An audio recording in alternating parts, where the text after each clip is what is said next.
I've heard you say that ChatGPT didn't actually change the world in and of itself, but maybe just changed people's expectations for the world. Yeah. Like, I don't think you can find much evidence in the economic measurement of your choice that ChatGPT really inflected productivity or whatever. Maybe customer support. Maybe some areas. But like, if you look at like global GDP, can you detect when ChatGPT launched? Probably not. But I think if we look at the graph a couple of decades in the future, we'll be like, something changed. Yeah. Are there applications or areas that you think are most promising in the next 12 months? I'm sure I'm biased just because of what we do here, but coding, I think, is a really big one. So the implications for that of coding specific models probably would be? I think a better way of saying this is I think the most important thing to figure out is the true reasoning capability. And then we can use it for all sorts of things. What do you think the principal means of communication between humans and AI is in 2 years? Natural language seems pretty good. I'm interested in this general idea that we should design a future that humans and AIs can sort of use together, use in the same way. I think this is generally an interesting direction to push.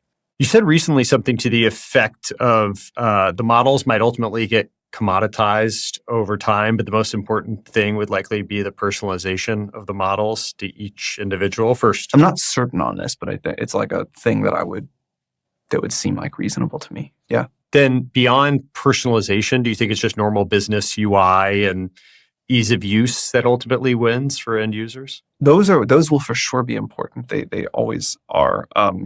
I sort of think that the rules of business kind of generally apply, and whenever you have a new technology, you're tempted to say they don't, but that's always like fake news, and not always, usually fake news. And all of the traditional ways that you create enduring value will still matter here. When you see open source models like catch up to benchmarks, what's your reaction? I think it's great. Like many other kinds of technology, there will be a place for open source. There'll be a place for like hosted models, and that's fine. It's good.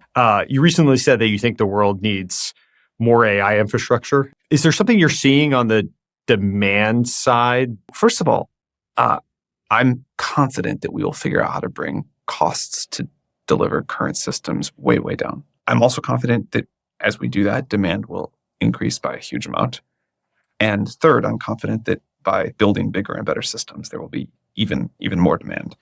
We should all hope for a world where intelligence is too cheap to meter. It's just wildly abundant.